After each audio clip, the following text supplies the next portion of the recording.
Bismillahirrahmanirrahim. Assalamualaikum warahmatullahi wabarakatuh.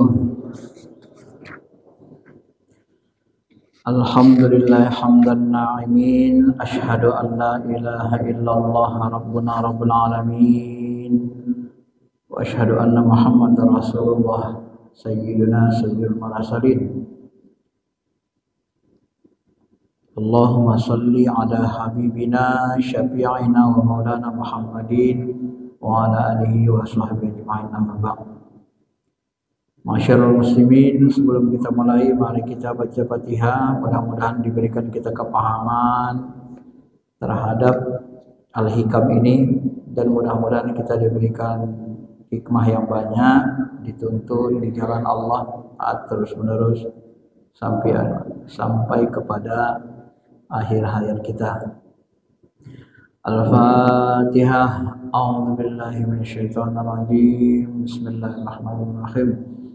Alhamdulillahirabbil alamin. Iyyaka na'budu wa iyyaka nasta'in. Ihdinas siratal mustaqim. Shiratal ladzina an'amta 'alaihim.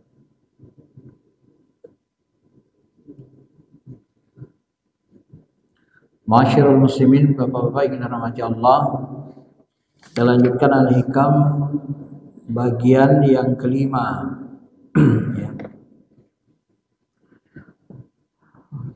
Ibnu Athaillah menuliskan ijtihaduka fima dumina laka wa taqsiruka fima tuliba minka dalilun ala intimasil basirati minka. Kalau kita terjemahkan dalam bahasa Indonesianya, ijtihaduka kesungguhanmu, ijtihad kesungguh-sungguhanmu bekerja berusaha, fima dumina laka sungguh-sungguh engkau bekerja berusaha mengejar pada apa-apa yang engkau sudah dijamin, ya, pada hal-hal yang engkau telah dijamin Allah untuk mendapatkannya.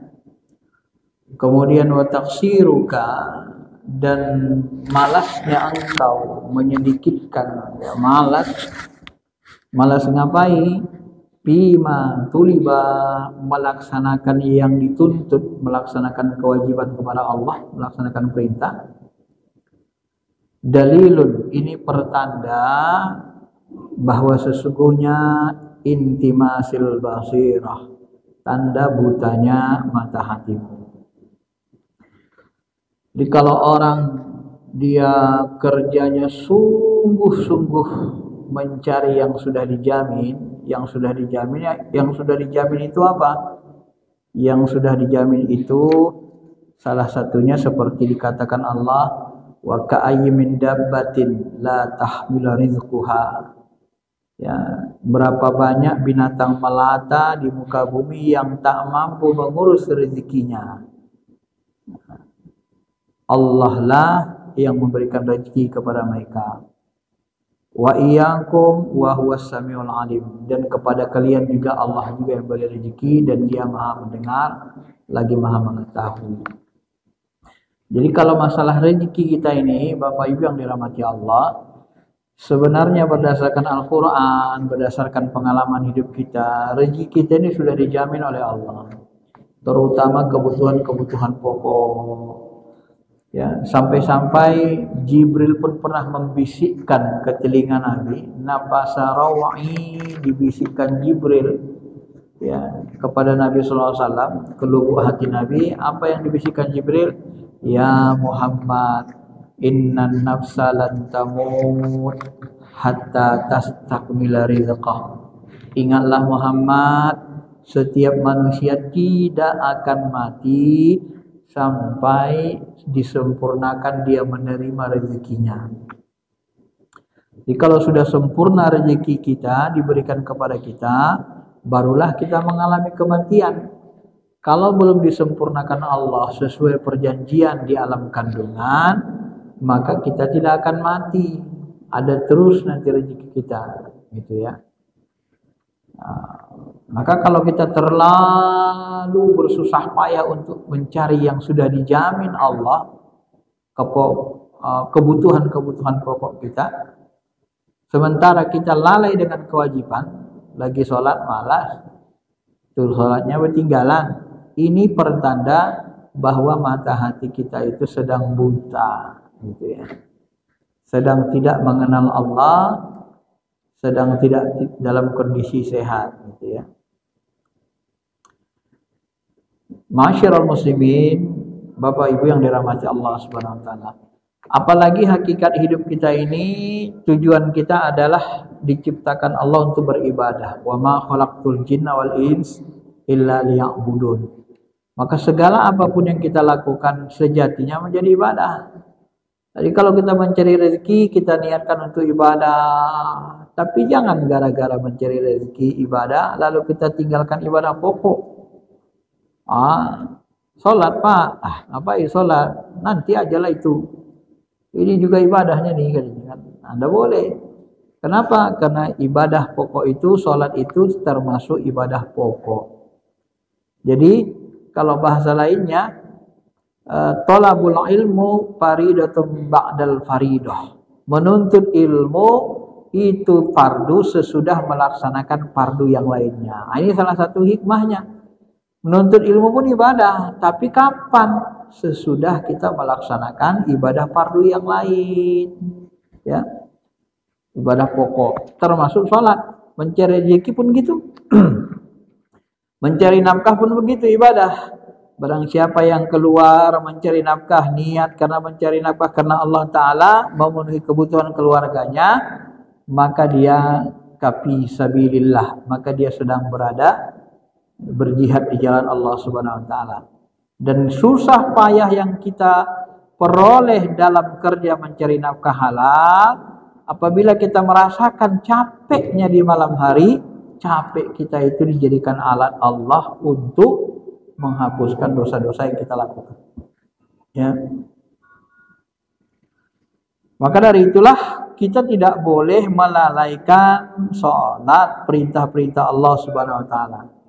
Bahkan dalam hadis lain dikatakan, dalam ayat lain dikatakan Allah Subhanahu wa taala kan gitu. Wa'muru ahlaka bis-shalat wastabir 'alaiha la nas'aluka rizqa nahnu narzuquka wal 'aqibatu lil taqwa. Ya, perintahkanlah keluargamu, kaummu mendirikan salat. Wa'mur ahlaka bis-shalat. Perintahkan keluargamu salat. Wastabir 'alaiha, tetaplah istiqomah dalam ketaatan melaksanakan salat. Ya. La nas'aluka rizqan. Dan ingat, kami tidak pernah minta uang, minta rezeki dari kalian. Bukan kalian nanggung hidup kami, kata Allah kan. Nahnu narzuquka, tapi sebaliknya kamilah yang mengatur. Nahnu qasamna bainahum ma'isyatahum. Kamilah yang membagi-bagi rezeki di antara kalian dalam kehidupan kalian. Jadi Allah yang bagi-bagi. Jadi tidak usah kita atur, tidak usah kita paksa-paksa.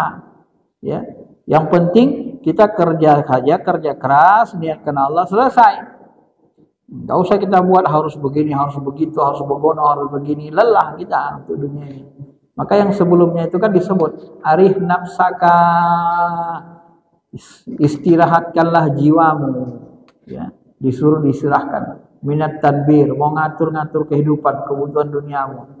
Aku mau begini-begini, harus begini. Pokoknya kalau nggak begini-begini, gitu kan. Lelah kita Pak hidup seperti itu. Ya. Yang penting kita laksanakan aja kerja dan jangan meninggalkan kewajiban. Kewajiban diutamakan. Ya, karena Allah Subhanahu wa taala yang menanggung membagi-bagi rezeki di antara kita semua. Nahnu narzuquka wal aqibatu littaqwa, dan akibat yang baik itu hanya diperoleh orang yang takwa. Artinya akhir dari kehidupan, akhir dari perjuangan, akhir dari kerja kita selama di dunia ini, yang memperoleh kebaikan di akhirnya nanti hanya orang-orang yang bertakwa. Masyarul muslimin, jamaah salat maghrib yang dirahmati Allah Subhanahu wa taala. Di samping itu, ayat ini hikmah juga diambil dari lapas ini bahwa kita sebagai hamba ya tidak perlu memaksakan diri untuk mencapai apa-apa yang sudah dijamin oleh Allah. Kita juga diperintahkan Allah Subhanahu wa taala untuk bekerja keras ya. Karena Allah sebenarnya memang senang ya, senang dengan orang bekerja dibanding dengan orang yang meminta-minta. Jadi kalau kita kerja, kerjakan dengan baik. Kalau kita sholat dengan baik, dengan sebagus sekhusyuk yang kita mampu, yang kita sanggup. Jadi bekerja itu serius. Karena kerja itu pun ibadah ya. Kita tidak boleh sepele dan tidak boleh buruk sangka dan tidak boleh juga menghinakan Allah. Bagaimana cara menghinakan Allah? Ya, ketika Allah memanggil untuk kita sholat, kita menganggap sholat itu sesuatu yang nggak penting. Ya, seolah-olah panggilan Allah itu tak penting bagi kita. Ini termasuk bahagian dari menghinakan Allah Subhanahu wa taala. Ma'asyiral muslimin, jemaah yang dirahmati Allah Subhanahu wa taala. Kemudian pada hikmah selanjutnya yang keenam, beliau mengatakan la yakun ta'akhuru amadil ata mal ilha fid du'a mujiban liya'sika fa huwa dominalakal ijabah fima yakhtaruhu laka la fima takhtaru li nafsika wa fil waqtil ladzi yuridu la fil waqtil ladzi turid. Ini maknanya terlambatnya pemberian Allah, terlambatnya Allah mengabulkan doamu gitu kan. Walaupun kau sudah mohon, berdoa berulang-ulang, tapi terlambat rasa kita Allah ngasihnya gitu kan. Jangan membuatmu patah semangat, ya, hilang harapan. Kenapa? Karena Dia telah menjamin untuk mengabulkan doa. Semua doa kita dijamin dikabulkan Allah kecuali doa yang keluar dari hati yang lalai.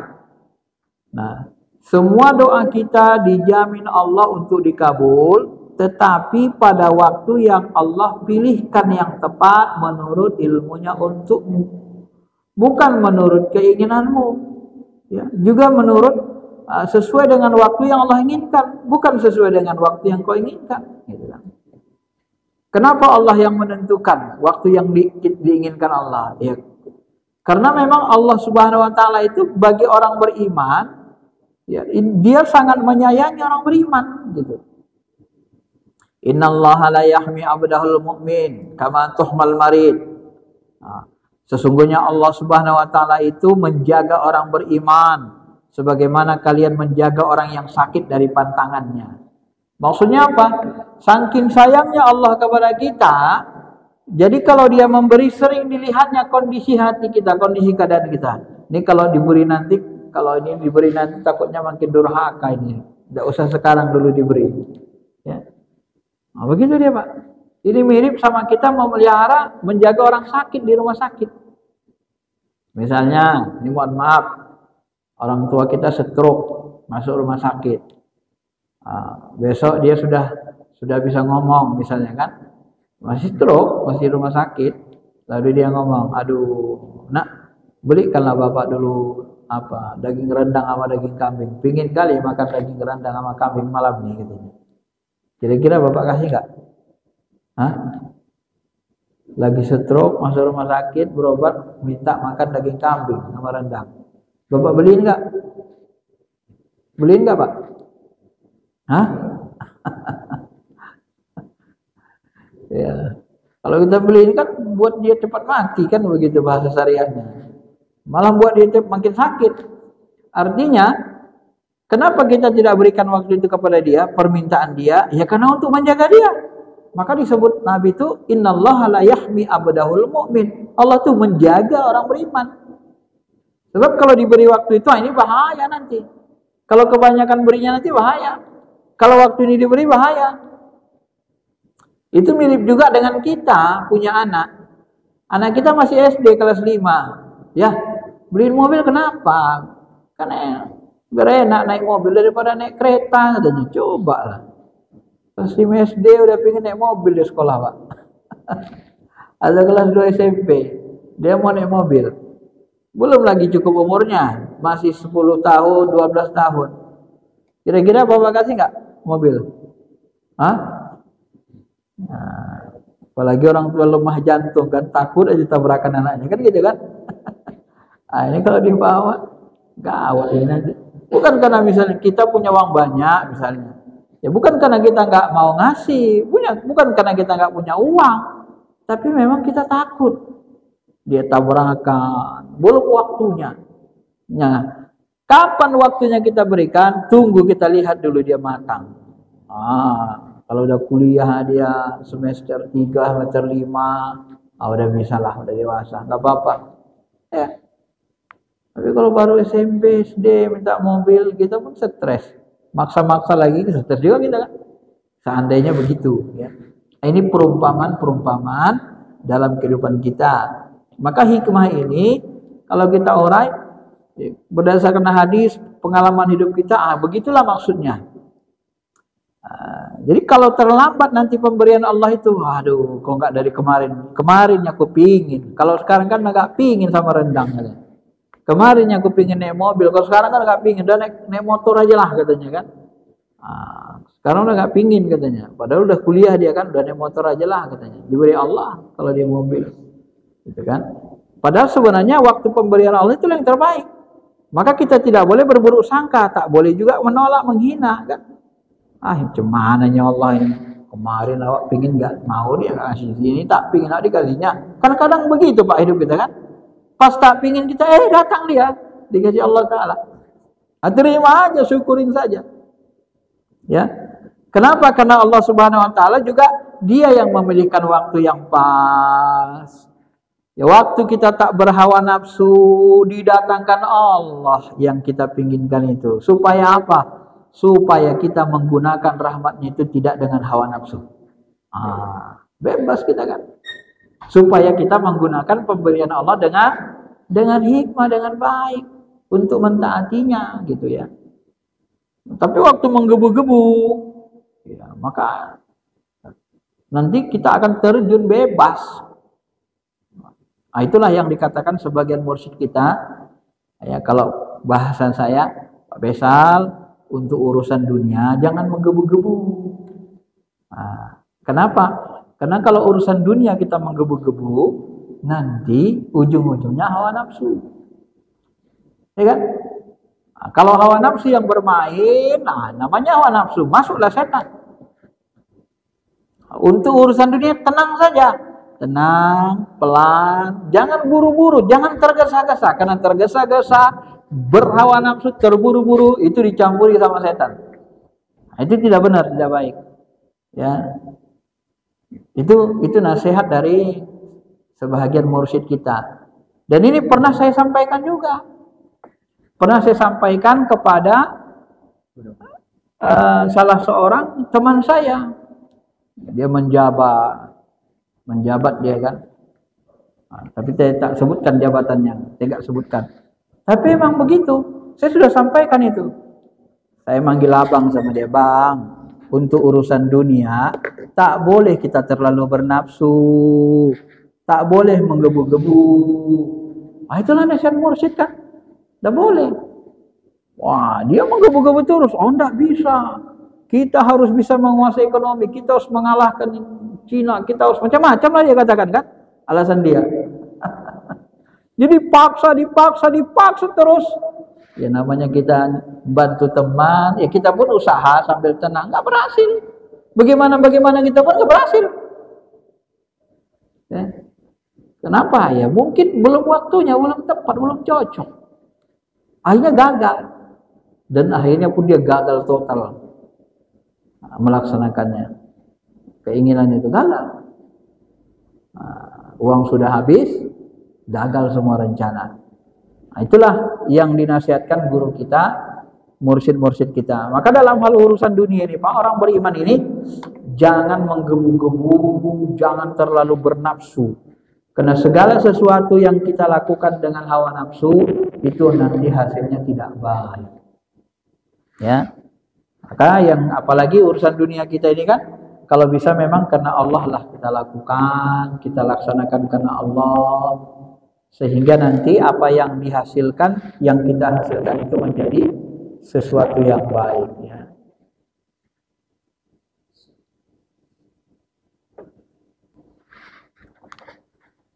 Ini aja Pak.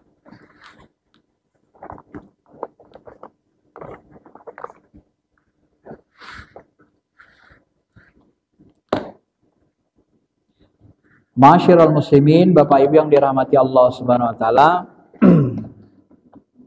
Inilah hikmah yang keenam. Kemudian dari penjelasan ini juga ya, Allah menegaskan beliau menegaskan lagi, dia telah menjamin mengabulkan permintaanmu sesuai dengan apa yang dia pilihkan.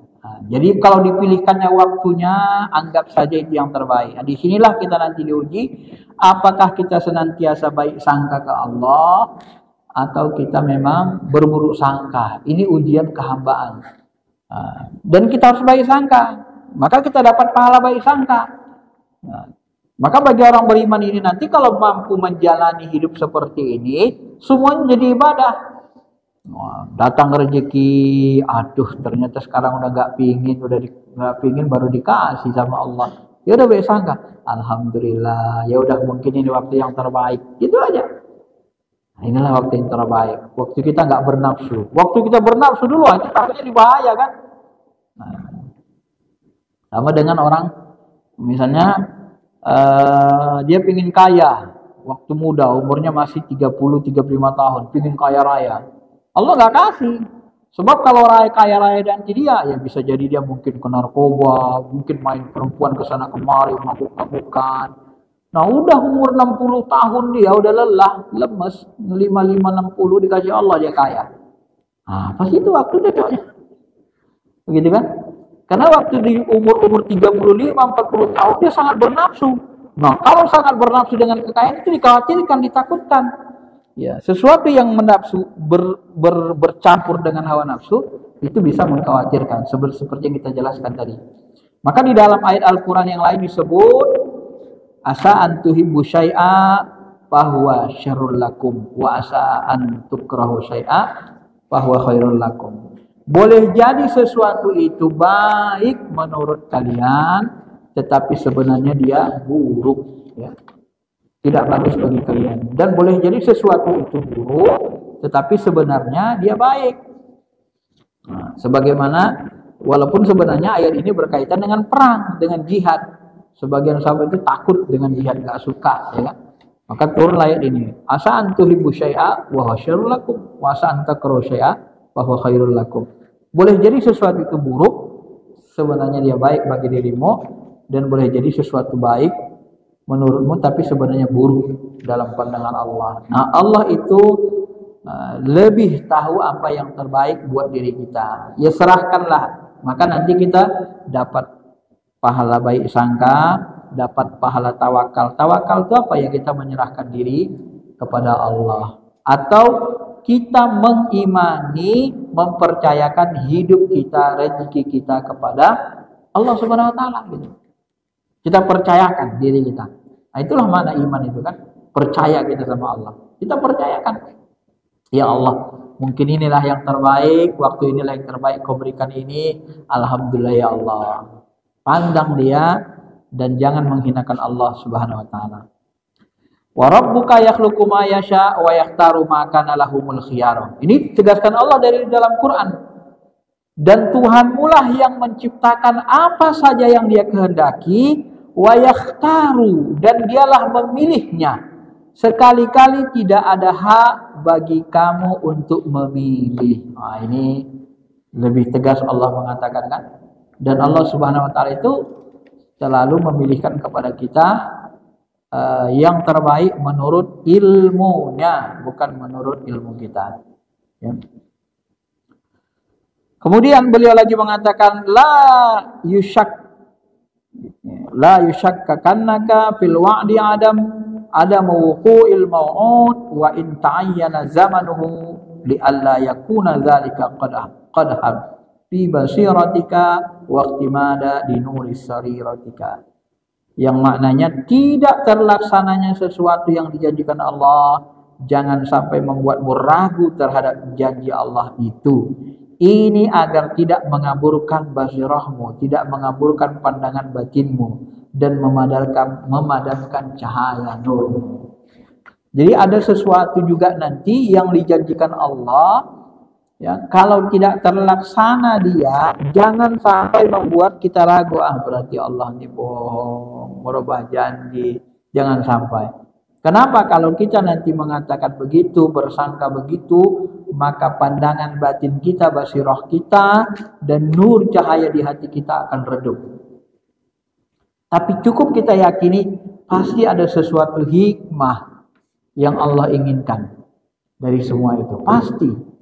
Ya, tidak diberikannya, tidak dikabulkannya doa kita pun pasti. Contoh, Nabi Muhammad SAW pernah berdoa, ya Allah, ya Rabbi, jangan jadikan umatku mati karena kelaparan. Dikabulkan Allah.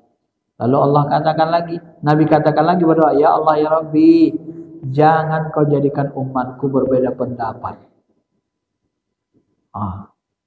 Jangan jadikan umatku beda pendapat. Tak dikabulkan Allah. Ya. Bayangkan Nabi Muhammad SAW pun ada doanya yang tak dikabulkan. Salah satu doa Nabi yang tak kabul itu, ya Allah, jangan jadikan umatku berbeda pendapat. Tak dikabulkan Allah. Ternyata hasilnya bagus. Karena tak dikabulkan Allah, ternyata bagus. Dari mana bagusnya? Misalnya Umar bin Abdul Aziz pernah mengatakan, sekiranya sahabat-sahabat Nabi tidak berbeda pendapat, maka kita tidak akan menemukan keringanan dalam agama. Aku nggak suka kalau sahabat Nabi itu tidak beda pendapat memahami Al-Quran dan hadis sunnah. Kenapa? Kalau mereka nggak beda pendapat, nggak ada rusuh dalam kita. Kaku, susah kita beragama, Pak. Contoh, ya, semua sahabat sama pendapatnya. Aula mastumun nisa, yang membatalkan wudhu itu kalau nyentuh wanita, pokoknya asal nyentuh batal. Ya, nggak peduli mau sengaja, mau nggak sengaja, mau sahwat nggak sahwat, batal. Ya, susah nggak hidup kita? Susah. Waktu tawaf kita tersentuh kita perempuan, tak sengaja, batal tawaf kita. Karena tawaf ini kan harus suci. Terus gimana? Lari kita nyari air ke sana kemari. Wudu lagi, tawaf lagi. Stres nggak beragama gitu? Stres kan? Jadi susah, capek kita, Pak. Nah, ini salah satu contoh kenapa tidak dikabulkan Allah. Karena kalau dikabulkan Allah, ternyata itu lebih menyusahkan kita. Kalau diurai dari perjalanan hidup kita itu. Jadi sekelas Nabi pun tak dikabulkan Allah. Kalau kita kaji-kaji ya memang gak bisa. Monoton. Manusia ini jadi monoton kan. Gak ada beda pendapat. Ya. Makanya kalau kita mampu memanajemen beda pendapat itu dengan baik, al-ikhtilafu ummati rahmah. Beda pendapat umatku bisa jadi rahmat. Ya kenapa gak rahmat? Ya begitu. Ternyata ada sahabat, ada ulama fikih misalnya mengatakan menyentuh dengan tak sengaja, kata Imam Syafi'i nggak batalin sholat. Ya lagi tawaf kita tersentuh kita, wanita Afrika, wanita tak sengaja, ya nggak batal sholat, nggak batal wudhu kita. Ya nggak batal, tawaf aja langsung. Coba kalau semuanya berpendapat seperti qaul qadim Imam Syafi'i, asal sentuh batal. Imam Hanafi gitu juga, sahabat-sahabat Rasul gitu juga, asal sentuh batal, ya sudah. Susah hidup kita kan. Ya. Makanya disitulah kita paham bahwa sebenarnya kalau tidak dikabulkan Allah itu sebenarnya itulah yang terbaik. Yakinin aja. Bukan dia mengingkari janjinya, enggak. Dia berjanji akan mengabulkan seluruh doa kan. Is'audu'uni astajib lakum, doa mintalah, aku akan kabulkan. Pasti kabulkan. Pasti aku kabulkan kata Allah. Tapi tahu-tahu udah janji dia begitu nggak dikabulkannya. Pasti ada hikmahnya. Maka kata Nabi, seluruh doa kalian dikabulkan kecuali berasal dari hati yang lalai. Bagaimana cara Allah mengabulkan doa? Bisa diberikan cash langsung. Kenapa diberikan cash langsung? Biasanya ada hikmahnya. Untuk memberikan pelajaran, untuk menguatkan iman seorang yang beriman, gitu ya. Supaya dia makin yakin sama Allah. Ya, itu memberikan pelajaran orang-orang yang maksiat, orang durhaka. Ya, kayak Fir'aun itu kan langsung begitu dicampakkan Nabi Musa, tongkatnya langsung jadi ular, langsung cash hari itu juga, gitu kan. Nah, ini untuk memberi pelajaran orang-orang sangat durhaka. Ya. Kalau ditunda, ya ditunda. Nabi Ibrahim doa, ya Allah Rabbi habli minas solehin, ya Allah berikan aku anak yang soleh. Ditunda, Allah ngabulkannya. Berapa lama? 40 tahun. Udah 40 tahun baru diberikan Nabi Ismail. Wah, itu kelas Nabi juga ditunda. Karena waktu itulah yang paling bagus. Sudah tua dia, supaya gantinya. Nah, gitu kan. Itulah menurut Allah yang terbaik waktunya. Ya. Sehingga ya, nanti dia diberikan anak Ismail. Kalau diberikan dia dulu waktu anak Ismail, dia nggak nikah lagi. Satu aja istrinya. Nah, diberikan Ismail waktu itu, satu aja istrinya, satu anaknya Nabi. Nah, jadi tahan Allah Ismail itu. Nah, ditahan sehingga nikah lagi. Setelah itu lahir Ismail, maka lahirlah anak-anak soleh lagi, nabi-nabi. Ismail, Yakub, Ayub, Yusuf, dan seterusnya kan. Sehingga Nabi Ibrahim itu punya anak yang banyak, yang mereka itu banyak yang menjadi nabi-nabi Allah Subhanahu wa taala. Jadi memang ditundanya doa itu atau tidak dikabulkannya itu sebenarnya memiliki hikmah yang besar. Ternyata kalau kita kaji lebih dalam, itulah yang terbaik, itulah yang lebih baik. Ya. Maka seorang hamba, dia tidak akan tahu kapan persisnya Allah akan menurunkan karunia dan rahmatnya. Sehingga apabila seorang melihat tanda-tanda tertentu, maka ia akan menduga itulah saat yang dijanjikan Allah. Sementara dari sisi Allah sebetulnya masih ada persyaratan yang dia kehendaki atas diri hamba itu yang belum terpenuhi. Jadi jangan sampai menuduh Allah melanggar janji-janjinya. Nah, ini salah satu juga. Kadang-kadang ada satu hal yang belum kita penuhi. Ya, salah satunya itu ya misalnya ketaatan kita belum mencukupi untuk dipenuhinya janji itu. Ya. Ketaatan kita belum mencukupi. Atau bisa jadi pertolongan Allah itu kan kadang-kadang dilamakan. Ala inna nasrallahi qarib. Ketahuilah bahwa pertolongan Allah itu dekat. Dekat kapan ya? Kan gitu kan?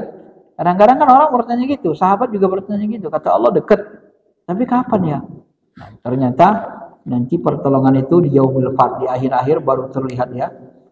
Ja'a nasrullahi wal fath. Umat Nabi Muhammad dimenangkan terhadap orang-orang yang kafir. Masyarul muslimin, Bapak Ibu yang dirahmati Allah Subhanahu wa taala. Nah, inilah penjelasan bait yang kelima dan yang keenam. Dia berkaitan dengan rezeki, masih berkaitan dengan rezeki dan juga berkaitan dengan takdir dan sangka baik, realisasi dari takdir yang sebelum-sebelumnya dijelaskannya. Rubbama a'taka pamanaka wa rubbama manaka fa'ataka. Ini buku ini kok beda sama ini teksnya. Sama-sama Al-Hikam. Terkadang Allah memberimu harta dunia tetapi tidak memberimu pertolongan untuk ibadah. Dan terkadang Allah tidak memberimu harta dunia tapi Allah menolongmu mudah melaksanakan ibadah. Nah, coba. Ngalami gak kita gitu, Pak? Ngalami kan? Kadang-kadang pas banyak rezeki kita beratnya ke masjid tuh. Pas tak ada rezeki, tak ada duit di rumah, ringan ke masjid. Nah, coba. Kadang begitu kan? Jadi mana yang terbaik? Nah, sehingga ada nanti ulama mengatakan, jangan suka dikasih cobaan baru rajin ke masjid. Kalau nggak dikasih cobaan, nggak mau ke masjid. Kan begitu. Manusia ini kan sering gitu, Pak. Kalau udah banyak pikirannya, cobaannya, rajin dia ke masjid. Tapi kalau udah senang nanti lupa dia. Tak mau ke masjid lagi. Ya kan? Nah, banyak manusia seperti itu. Jadi mana maunya gimana? Mau dikasih cobaan terus biar rajin-rajin. Ya. Maka dengan tidak diberikannya kepadamu dunia, menunjukkan bahwa Allah sedang menganugerahimu perkara akhirat. Begitulah hakikat pemberian agung yang diberikan Allah kepadamu. Walaupun secara lahiriah harta dunia Allah tidak berikan, janganlah engkau melihat sebuah pertolongan padahal ihwal. Apa yang tampak saja, baik bentuk ketaatan, kekayaan, baik bentuk kekayaan, harta dan seterusnya, tetapi lihatlah pada hakikatnya juga keistiqomahanmu dalam ibadah. Berdasarkan uraian ini, wajib bagi seorang hamba untuk meninggalkan tadbir dan ikhtiar. Jadi maksudnya jangan kita terlalu mengatur. Aku kalau begini-beginilah, kadang kita pokoknya kalau nggak dikasih rezeki sama Allah tak mampu ke masjid. Mengancam pula kan. Dia buat syarat-syarat gitu kan. Nanti kalau kita buat syarat-syarat, Allah nanti bersyarat, ana inda abdi dzanni bi, saya sesuai dengan sangka hambaku. Ya. Mata putihalaka babul fahmi fil man'i adal man'u ainal ato. Ketika dibuka pintu kepahaman untukmu tentang arti sebuah pencegahan, tidak memberimu perkara dunia, maka bisa jadi tidak diberinya perkara dunia itu adalah hakikat pemberian. Jadi ketika kita nggak diberikan harta dunia, tidak diberikan kekayaan kita minta, sebenarnya tak diberikan itulah pemberian Allah gitu. Kenapa? Dengan cara begitu kita masih bisa dekat dengannya. Kita dikhawatirkan kalau terlalu banyak harta kita semakin jauh dari Allah, tidak semakin dekat. Maka kalau minta rezeki itu, kalau saya kalau berdoa, ya Allah, jadikanlah rezeki yang kau berikan kepada saya, kepada kami, sebagai alat untuk membuat kami semakin dekat kepadamu, semakin cinta kepadamu. Kalau rezeki itu buat kami jauh istidzat, tidak usah ya Allah. Gitu aja. Kalau saya begitu Pak, mintanya ke Tuhan. Jadi pemberian Allah itu pemberian yang membuat kita semakin taat, semakin dekat kepada Allah. Kalau guru kita, salah satu murid kita mendapat ilham, ya, dibahasakan dengan bahasa ilham dia. Jadikanlah harta benda duniawi yang kau berikan ini sebagai sebagai penyejuk, penawar rasa rindu kami kepadamu. Artinya ketika kita diberikan nikmat, itu penawar rindu kita kepada Allah gitu. Artinya supaya kita jangan merasa tersiksa dengan rasa rindu itu. Jadi pemberian Allah itu seperti perwakilan Allah untuk kita menatap dirinya sehingga terobati rindu kita. Kira-kira gitu. Cuman bahasakannya itu. Ada begitu turun ilhamnya. Ya. Jadi apa yang kita lihat di dunia ini pemberian Allah sama kita, ya sebagai pengobat rasa rindu kita ke Allah gitu. Karena keinginan hati kita untuk bertemu dengan Allah itu yang sangat kuat. Nah, ketika kita diberikan rezeki oleh Allah, harta dunia itu kita pandang seperti pemberian sang kekasih. Seperti oleh-oleh. Ini oleh-oleh dari kekasihku, senang rasanya gitu kan. Mewakili rasa rindu. Mewakili rasa rindu gitu. Itu sebahagian yang ilham yang diterima oleh salah satu mursyid kita. Baik, saya kira itu saja. Kalau tidak ada yang mau bertanya lagi, ya, sampai ini aja. Mudah-mudahan hikmah yang sedikit ini bisa menambah kuat kita istiqomah mentaati Allah Subhanahu wa taala, selalu berbaik sangka dan selalu istiqomah dalam baik melaksanakan kewajiban-kewajiban kita, kewajiban pokok yang paling utama, maupun kewajiban kita mencari dunia, mencari rezeki. Karena kalau kita pun malas, kita berdosa Pak, meninggalkan ikhtiar. Karena ikhtiar itu, berusaha kasbun itu bahagian dari perintah Allah yang kalau kita lakukan kita akan mendapat pahala. Ya, jangan kita anggap itu tidak berpahala-pahala. Terima kasih. Assalamualaikum warahmatullahi wabarakatuh.